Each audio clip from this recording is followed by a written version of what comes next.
Welcome again to Women in Community. And as you know, this month we are talking about glimpses from our lives. It's wonderful that we get to share a little bit of the faith walk that we've been through. And so I am so thrilled to have Paula here. Paula and I have known each other since 1981. Yep. And so she is definitely a dearly beloved friend. Thank you. So are you. So I know you have something on your heart for this month. And what is on your heart? You know, as I was thinking about what to share today, I realized that I have really been on a lifelong search to answer the question, who am I? And I know that every young person goes through a season of that, but I had a particular challenge to answering that question. And I realized also as I was pondering this, that there were a couple of things that were reasons that I particularly needed to answer that question. And one was that, I was raised in a very dysfunctional home. My dad was a violent alcoholic. Right. And there were never any positive messages given to me. Wow. Never. Wow. In my family, if you were a girl, your appearance was everything. So all of my worth was wrapped up in how I looked. Uh-huh. And I was a pretty little girl, and I was never told anything. I mean, can you imagine never telling your child that they were kind or compassionate or sweet or that they were good at any particular thing? Wow. Never. No, I cannot imagine that. My family really prioritized the boys. Yeah. I think I've probably shared that before. And so there was definitely a void there, a big void. Yeah. And then when I was 9.5, I started losing my hair. Yeah, that was dramatic. It was traumatic. Yes, it was dramatic and traumatic at the same time. I would wake up in the morning to just like clumps of hair. And my hair was very long. And there was just, I would get up off the pillow and there was hair laying there. And nobody knew what was going on with me, what was wrong with me. And, this was in the 60s. Yeah. So they ended up giving me a lot of cortisone because it's a growth hormone. Okay. And what it did was it wrecked the rest of my hair. Yeah. It really took it all. Wow. And so by the time I was a teen, I lost all my eyebrows and eyelashes too. Yeah. So it was a challenge.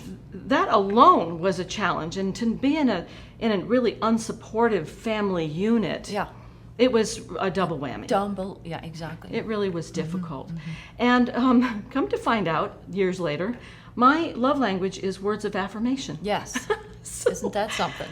Just like the enemy to get you where yes. where your greatest need is. Right. So that must have really affected you emotionally. It really did. And it was emotionally and psychologically really difficult. And at a time when you're prepubescent, and then going through puberty, knowing you're very different from everyone else. And then there are limitations, many things I still don't do or can't do. Like I don't go swimming and put my head under the water. No. Right. So there were a lot of things that other kids did. Sleepovers. Yeah. Sleepovers were awkward. Yes, of course. I did it, but they were awkward. Yeah. So swimming with friends, so many things. That when young girls are going through learning how to do makeup and stuff, it was a challenge for me. I was losing my eyebrows and my eyelashes. Yes. And the wigs were horrible. They looked like Halloween wigs that were super, super shiny, like hyper shiny. Yes, I know what you're talking about. Yeah. And then there were real hair, and real hair wigs are made of many different people's hair, so it did funny things. It was just at an awkward stage of life. Yes. I was ultra awkward. Yes. And so I began to find that the best way to cope with this was to sort of go inside myself. Okay. And to become invisible.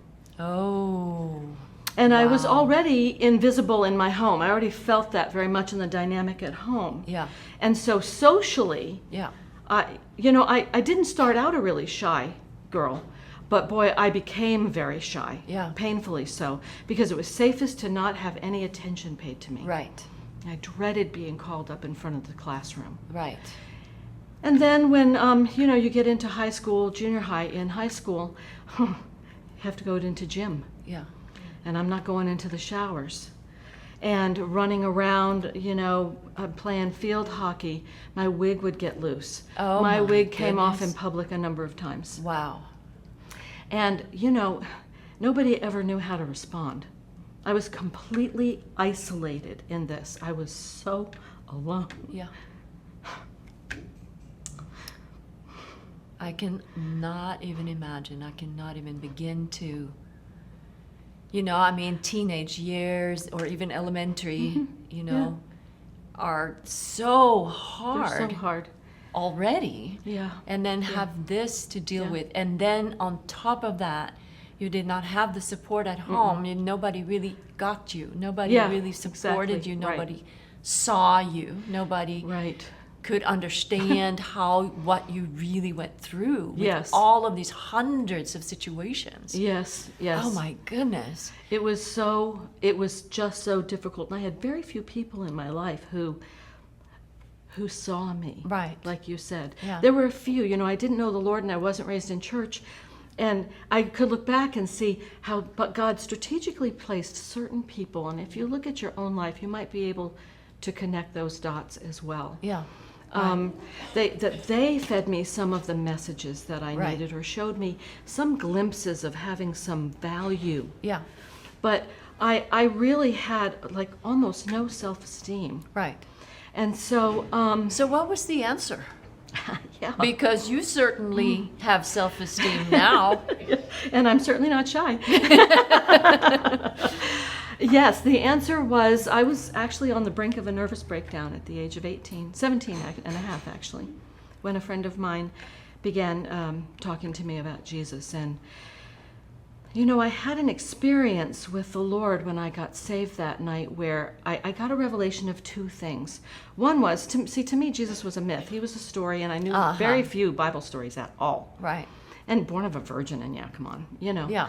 And so what I got a revelation of that night by the Spirit of God was that Jesus was real Yeah. and that he loved me. Yes. It was very personal. And the love that I experienced from him was like nothing I had ever even heard of. Yeah. Yeah. It was so complete. Wow. That is such a good way of putting it. I've never fully understood why people who have a really bad father can't really see God as good. Mm-hmm. But I think that experience that night in my room I really felt like I was in a cocoon. I realized later it was the Spirit of God had just filled the atmosphere. Yes, yes. And he is love. Yes, he is. And so I saw and felt, I experienced this love on such a deep level that it really had a huge impact on me. And then in the days to come, I realized that I had this love on the inside of me, and I had never experienced that either. And that was a confirmation to me that Jesus was living in me. Yes. And boy, did I want to find out who I was in Christ. I wanted to know everything yes. about him. And when I ended up at a church here, and after a year at Rhema, I went to another Bible school that was in a church, and all we were taught was who we are in Christ, our right. identification with Jesus. Yeah. Because here's the thing, Jesus not only did what he did for us, Right. but he did it as us. That is exactly right. And so I saw my union with him Yes. was inseparable. Right. He is always in me. He's Yeah. not just with me. Right. And so I received a sense of his acknowledgement. Yeah. Always. And that verse that there is therefore now no condemnation in Christ Jesus was very real to me. Absolutely. Because I had experienced his love in such a palpable way Yeah. that I never have ever felt any condemnation from him. That is If I right. do, it's a negative thought pattern of my own. And you spend a lifetime transforming, and so I used to tell the ladies when I did jail ministry that my early life was no predictor of my life today. Exactly. In fact, I had been raped on a date just before I got married. Yeah. Before I got saved. And I really had this premonition that my life was going to end badly and soon. And 4 months later, I got saved. Yeah. And I realized one day, my life ended violently. Yes, on the cross. On the cross, in That's Christ, right. because I died with Christ. That is right. That is That was right. very liberating. That is right. I have a whole new life. Yeah. And I really want to encourage you ladies, no matter what you have been through, whether it's choices you have made or things done to you, you can overcome and you can find your value, and it will change you forever. That is right. Thank you so much, Paula. Thank you, Cecilia. I love you so much. I love you too. That was very special.